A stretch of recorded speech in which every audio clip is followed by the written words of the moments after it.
Hello lovely people, welcome to the Geek Cupboard. I am Penge and welcome to day 9 of our Fes-tea-ve Advent Countdown, where we have a nice cup of tea and a little bit of a chat to let us open up the tea advent calendar and find number 9. It's over here right in the top left corner. Okay, let's get into this one and let's see what tea we have in store today. Grab that back and let's take a look, shall we? So, Spooky Spice. Okay, the lesser known of the Spice Girls, because she kept jumping out of them and shouting boo and dressing under a sheet and stuff. But Spooky Spice, it smells quite nice. I imagine it looks like it's going to be a green tea, but brew for between 2 to 3 minutes. We can absolutely do that, of course. But to do that, we're going to need to go to the kettle. And here we are back in the Geek Cupboard with our lovely freshly brewed cup of Spooky Spice tea. And it smells very nice.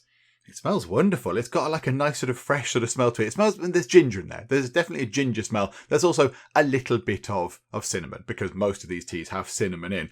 Let's have a little taste. Let's see what it tastes like. Oh yeah, that is very nice. That's quite refreshing. I like that. Ooh.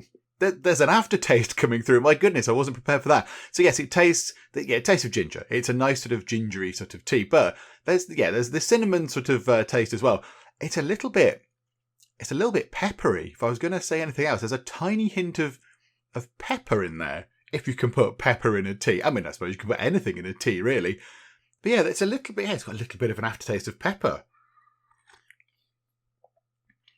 Yeah, not too strong. It's not too strong. So, it's going to, make you sort of feel like it's too hot or peppery or whatever. Just a bit of a gentle suggestion of pepper, perhaps. Okay, yeah, that's really nice. That is one of the nicest ones we've had, I think. Yeah, that's very good. Okay, right, well, I shall enjoy this. This is very lovely indeed. Let's go over to our question for the day, which comes from the Nixter, who seems to have been around in the Geek Cupboard forever and ever and ever. So, hello, the Nixter. If you were stranded on a desert island, what 3 items would you bring? And why? Which is an excellent question. So I've had a think about this, of course, because I couldn't just sort of go in blind and go, right, okay, I don't know, let me think about it now. I've kind of pondered this. So what I'm going to do is, the first item might be considered cheating, but yeah, I'm going to put it all in a box. So it's all one item as such. Item 1, some sort of tea making set. So a teapot, mugs, tea, spoon, tea strainer, that kind of thing. I mean, I'm not entirely sure on this island, I'm not entirely sure how I would boil the water. So maybe some sort of very small kettle as well could be part of the tea making set. That would be nice. Because otherwise, you can't boil the water. You'd be sort of looking at this tea going, I'd love a hot cup of tea. Alas, I can't boil any water. So maybe a little kettle in it. And then if I'm on a desert island, I have to build a little campfire. That's the sign for campfire. And then, put the kettle on top of the fire and boil the water that way. So like a metal sort of, an old style sort of kettle or whatever. So item 1, like a tea making set, which I realise is possibly it's bending the rules ever so slightly, but it's fine. Just don't tell anybody. Item number 2, I would probably take some sort of very, very sharp blade. So whether it's a knife or a machete or something that is incredibly, incredibly sharp and that would then remain sharp for a good long time. Because I'd need it. If I was on a desert island, I would need that to do stuff. I needed to try and build some sort of rudimentary shelter and to chop wood and, to get food possibly. I mean, I don't know exactly what desert island I'm on. I'm going to pretend there's coconuts on this desert island. So I probably need this sort of super sharp thing to, crack open the coconuts and get the water out, the coconut milk, and then get the sort of, something to eat as well out of it. So some sort of very, very sharp blade, which yes, then we could use, I imagine there must be a stone on the desert island. Then we could, use the stone to sharpen the blade as well.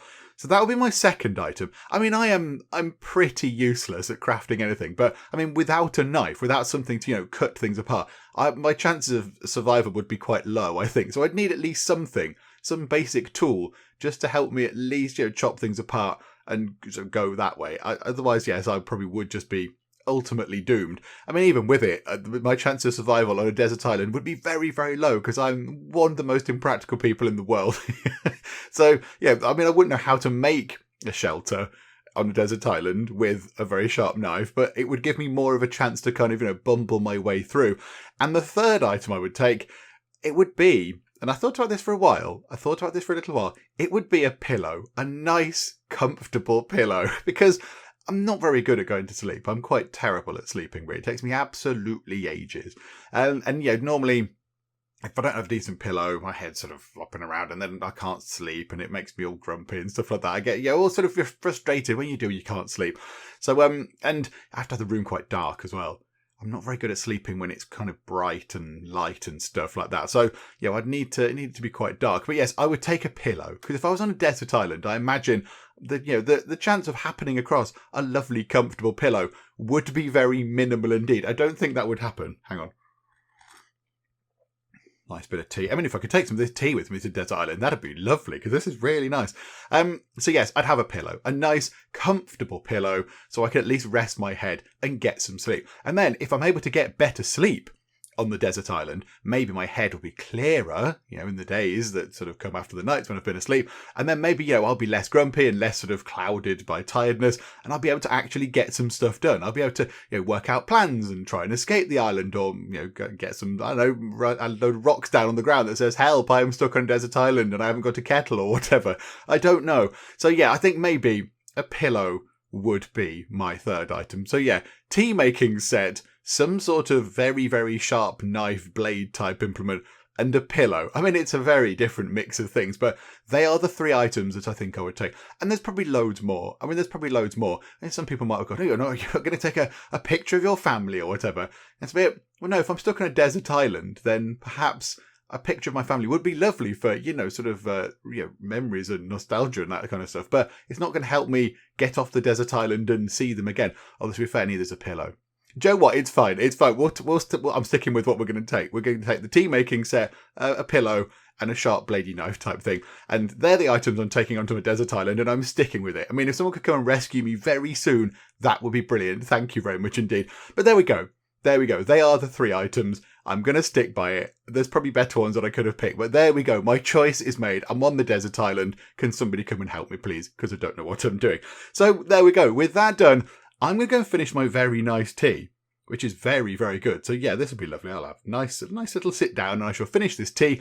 And yeah, we'll finish up for now. Thank you very much for joining me in the Geek Cupboard for day 9 of our Fes-tea-ve Advent Countdown, and I will see you next time. Everyone loves barbecued rat. My compliments to the chef. I don't think he did much. He literally stuck a stick up the rat's bottom and put it on a fire. Shrieking weird ladies in the water, probably not a good thing. The heroes offer a decisive solution to all the woman's riddles by shoving her off the bridge. Yay! Yay for the chiseled stick.